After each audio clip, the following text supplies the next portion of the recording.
Hello everybody! So after the success of the Best of Genshin Impact character designs video, I've decided to continue my mad spiral into overanalyzing Genshin for your entertainment. We are going region by region, ranking characters from said region from worst to best. Like in the first video, this isn't going to be based on my personal favorite designs or my favorite characters or aesthetics. Instead, it's going to be based on how well the look of the character represents the character, based on things like color scheme and shape and symbolic details. Aesthetics will only really come into play if I'm torn between where I want to rank two characters. I would also like to take the time to mention that scripting this video alone has already taken hours, and the time it's going to take to edit this is probably going to take triple that. My channel isn't yet monetized. The only thing I'm missing is a bit more watch time.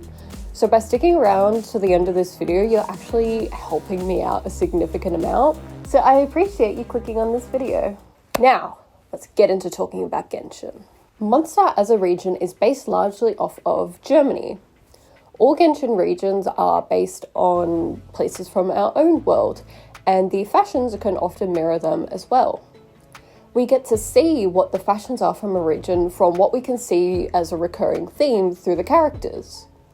So for example, in Mondstat, the common fashions that are going to be mentioned a lot throughout this video include things like corsetry, fur, the symbol of the Knights of Favonius, which appears on characters associated or who are a part of the Knights, and also a lot of capes. I don't think Mondstat is Genshin's strongest region, particularly based on design, but this does make sense. It was the first region of Genshin, and they were just starting out. And honestly, each region with each update of Genshin just gets better and better. Let me tell you, when I came up with this ranking and saw who actually turned out to be the best, I was quite shocked. Quite shocked, and I think you will be too. And there were some characters who I thought were going to rank way higher that I looked at them and they weren't giving anything. They weren't giving. Also, there are 19 Mondstat characters. 19. That is so many. Also, I know how passionate Genshin Impact fans can get, but just remember, this is just a video. This is just one person, my opinions. There's no need to get mad or upset because I had a different opinion to you, or I said something negative against a character you love. We're all just silly gooses playing Genshin Impact, having fun. Let's just keep up the chill energy. With all that being said, let's get into it. Unfortunately, I already knew who was going to be lowest on this list before I even started scripting this video properly. When I did that initial The Best of Genshin video, it was initially going to be a best and worst. And when I started scripting it, I scripted out a whole thing on why this character was one of the worst. And that character is Diona. Diona is far from a bad character. I just don't think there was much thought given to the design of the character versus the character herself.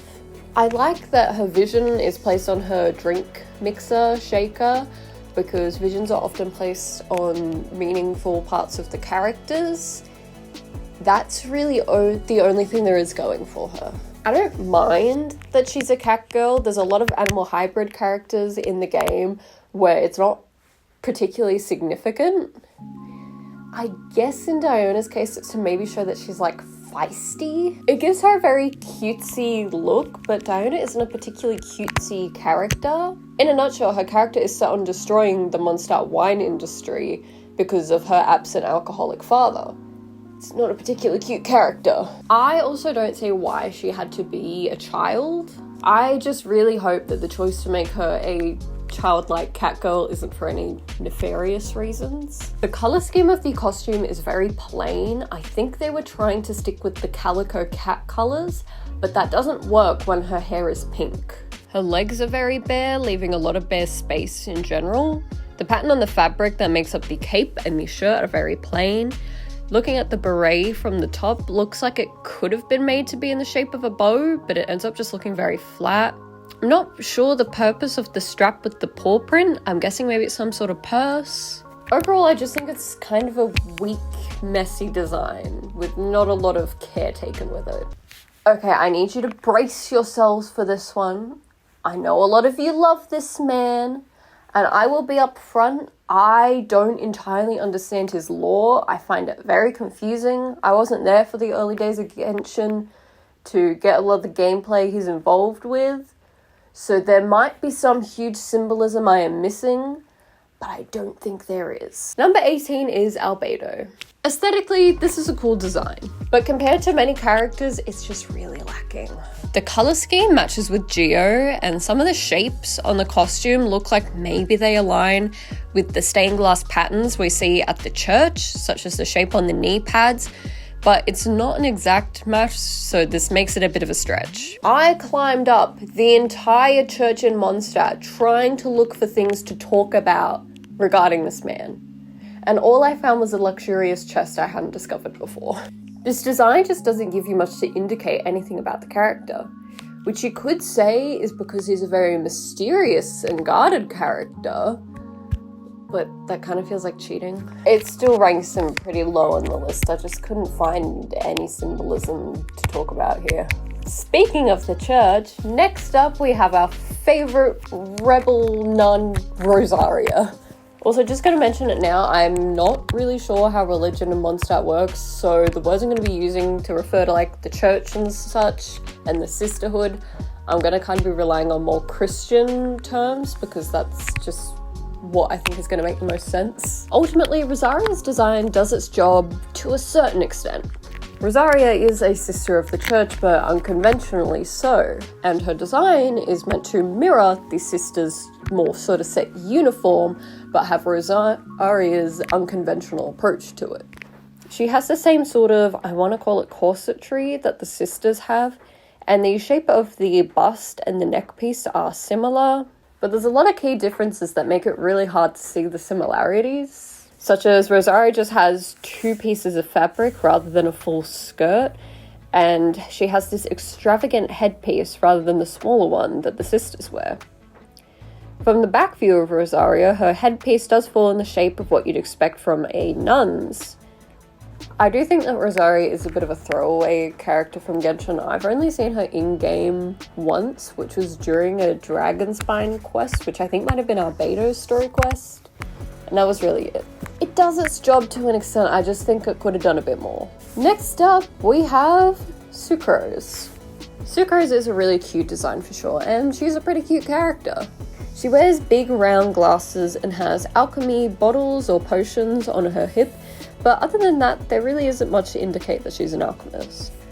And these things don't strike me as particularly creative, like giving a nerdy character's glasses to show that they're nerdy is kind of overused.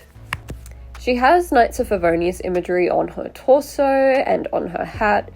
She's not directly linked to the Knights to my knowledge, but I'm assuming because she works for Albedo, she is connected to them. The dialogue where Sucrose talks about her ears, she mentions that she wants to hide them, and her hair actually does that pretty effectively. They're really not particularly notable. It's a cute design, but it's mainly an aesthetic one than a symbolic one. Number 15 is Diluc. Hold your horses before you attack me in the comments. Just take a breath. In Diluc's defense, his attire is mostly just one piece as opposed to the many layered, intricate details that we get from a lot of other Genshin characters. And it does technically show what Diluc is like. Diluc is rich and Diluc is edgy. So is his attire, really. It gives the appearance of a very tailored coat with a lot of very intricate embroidery, and it's very closed off feeling. It doesn't have anything traditional to Mondstat, showing he's sort of closed off from the city, particularly due to his thoughts regarding the knights. It does show Diluc's character, but it comes across as kind of boring, and I'm gonna be honest, I find Diluc to be a boring character, don't hate me.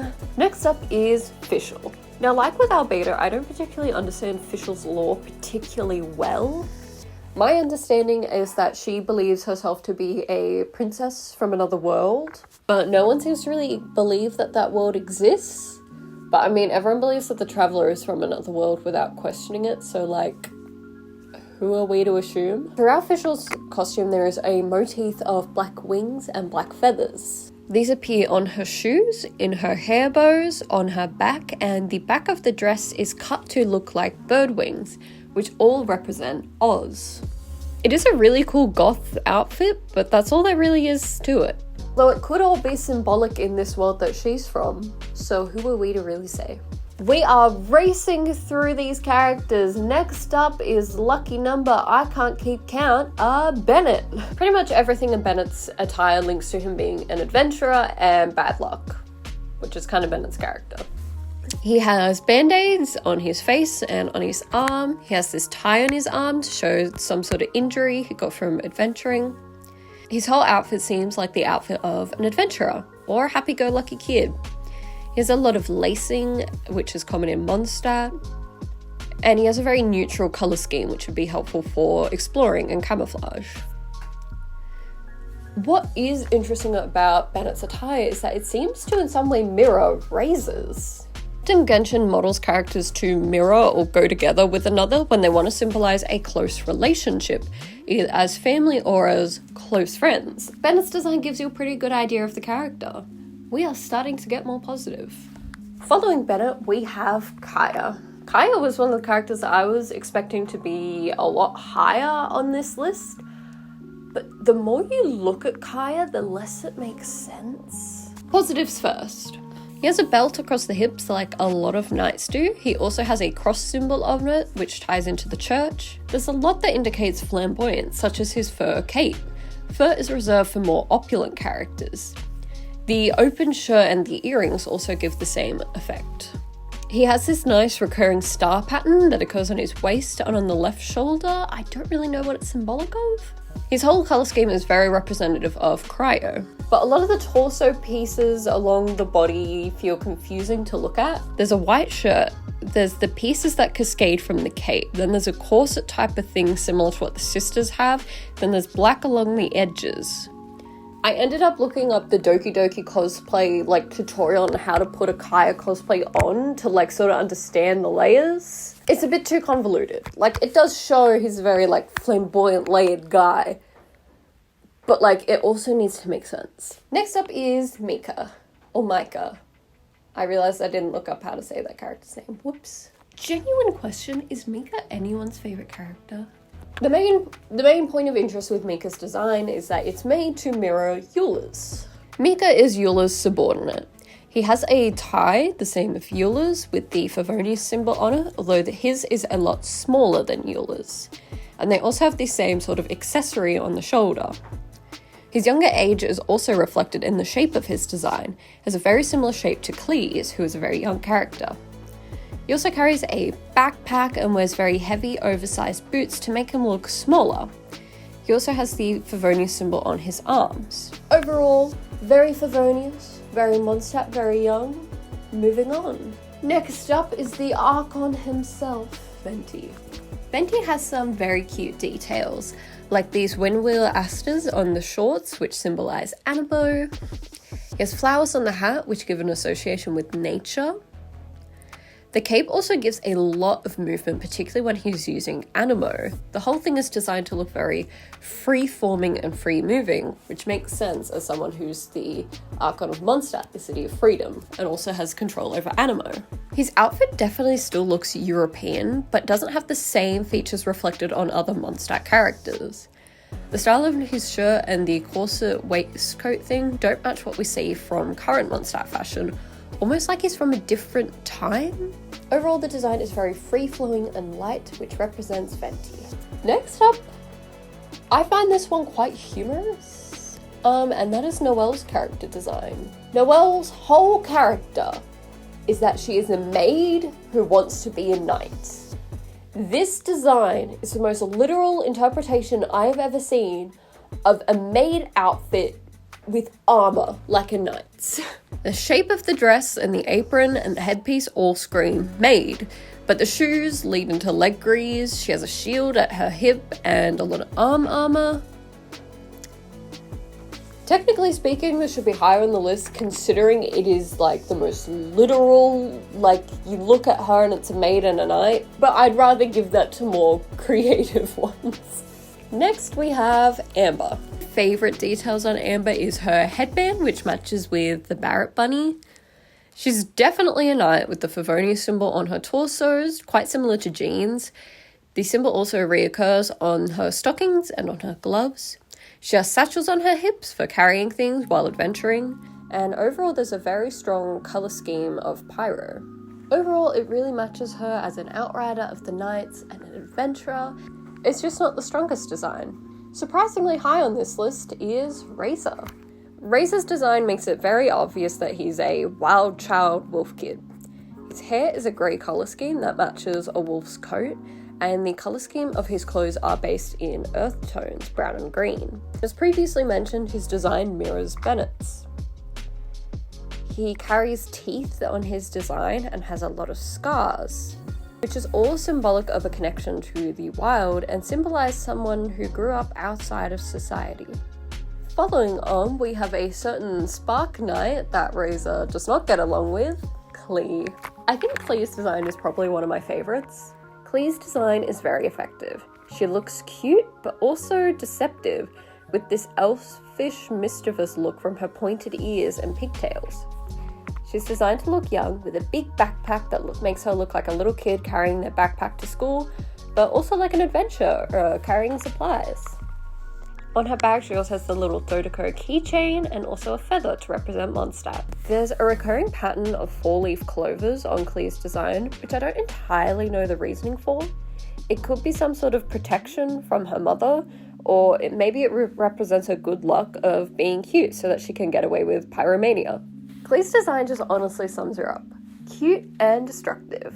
Okay, next up, this one kind of broke me because if this ranking was based purely on aesthetics or my personal favourite, this character would be number 1 without a doubt. But I tried really, really hard to be subjective and place her where she should go on this list. That character is Mona. The biggest symbolic aspect of this costume is the repeating stars. The stars obviously represent astrology, and as does the colour scheme of the costume. She also wears a witch's hat, which shows that she uses magic through astrology, and has a moon symbol on it that is repeated on the right leg to all show a connection to magic and the stars. It's a very symmetrical costume, which often represents balance or power. Her capelet and the ponytails also move as if they are underwater to represent her hydropower. The cape has a small amount of fur, which usually represents opulence. However, Mona is broke, so there's not much of it. Overall, I love the look of it, but the stars do so much of the work, so it kind of has less points to talk about than higher characters. Okay, I think we're at like the top 4 now. Next up is Eula. Eula's whole look is very Mondstat. She carries the Favonius symbol on her left hip and on the tie, as I mentioned earlier. The tie also gives her a very business look. There's a lot of straight, sharp lines throughout her appearance, representing a very sharp character. Her colour scheme is very based in cryo, and she wears a very similar capelet to Kaya, indicating extravagance, as she is an aristocat. I straight up said aristocat. I am how many years old, and I said aristocat instead of aristocrat, indicating extravagance as she is an aristocrat. That should be so much easier. Ultimately, this design represents her commitment to a more modern Mondstat and her role as a knight, while also still symbolising her aristocrat past. It sums up the two sides to her very well. We're officially in the top 3.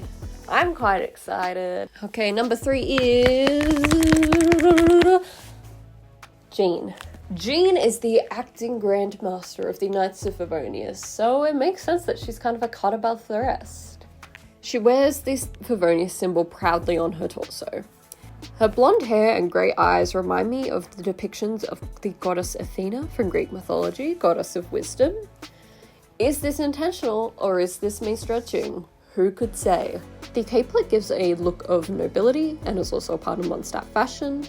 The lightness of her colour scheme represents her role as the Dandelion Knight and also her animo abilities. She carries her vision on her hip in a similar spot to where you would pull a sword from. She wears these white pants which, while impractical as a knight and sort of a blank space, are common in Mondstat, similar to what we see on Amber. She also has these crosses for earrings showing a connection to the church and her sister. Jean is a leader, an important character, so it makes sense for her design to have so much detail. I'm actually so excited to talk about the second one because this one surprised me so much.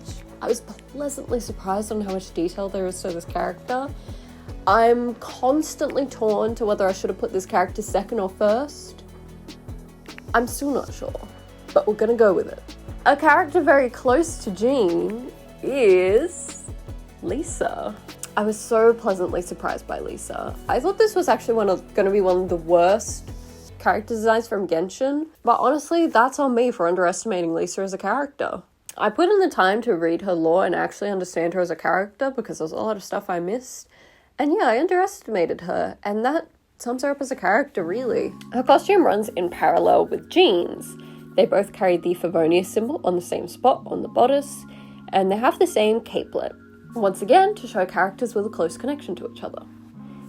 She wears a witch's hat, which has a little lantern on the end, which matches her attack. She studied alchemy in Sumeru, and is highly intelligent, especially in potion making. The current event that's on involves growing plants to make potions to encourage alchemy in Mondstat. One of those plants is the Sumeru rose.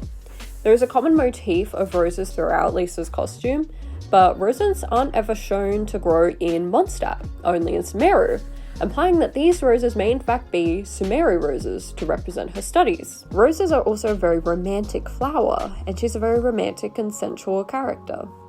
It's also mentioned in her character profile too that she studied elementally infused flora, so she works with flora in her studies quite a bit. This design represents Lisa's relationships, studies, power, and sensuality. What first appears to be a very simple, sexy costume has a surprising amount of detail. Can you figure out which character I haven't covered yet? I've kind of mentioned them a bit. When it came down to the character who I had the most details to talk about, this character kind of had to be number one. To everyone's surprise, including my own, it is in fact Barbara. Barbara. Just looking at her, she looks young and innocent. She looks young and innocent through the style of her hair and also her colour scheme, which also reflects Hydro. Her religious position is reflected in many ways throughout her design. There are crosses everywhere, repeated along the pleats of her dress, and the symbol on the back of her cape looks like an ankh? Correct me on the pronunciation of that, which is the Egyptian symbol for life, which makes sense as she's a healer. The Favonius pattern is on her glove, which ties to her sister. She carries her vision on her Bible, or religious text, I suppose. And as mentioned earlier, visions are often placed on meaningful parts of characters. The skirt has a lot of volume, which gives a lot of movement. The hat gives a sailor-like look to the costume, which reminds me of sailor suits that were often worn by children, starting from the Victorian era, which once again represents a very youthful innocence. You look at this character and you see youth and religion, and that's Barbara. The fact that I was able to make a connection with this costume to Victorian sailor suits shows that I've been watching like the Sewing Bee too much, honestly. But you can really tell the difference between like these top 3 characters in terms of how much I could talk about compared to the rest. And that, folks, brings us to the end of the video. That is all of the Mondstat characters ranked from worst to best. This was a real journey. A big genuine thank you for watching. You guys are enabling me to overanalyze Genshin Impact, and that's all I could ever ask for. If you want to make sure that this series continues and we go on to Leeway, then make sure you give the video a like to let me know that you enjoyed it, and leave a comment telling me some of your thoughts on this character, any details I might have missed. I would love to hear about those. I want more details. And if you want to make sure that you don't miss that next video in the series, make sure you subscribe. This channel also features a lot of cosplay content and fun nerdy content, so I think you'll enjoy it around here. Once again, by sticking around to the end of this video, you have helped me out immensely and have gotten me closer to being monetized. If you missed the first video I did of this and you want a little bit more, you want me to talk about primarily a lot of Sumeru and Fontaine characters, click up here. I mean up here. There it is. And if you want some more of my videos recommended to you, stick around to the end screen and I'll let you know some others you might enjoy. Thank you for your time, your attention, and your support. I'll catch you in the next one. Bye!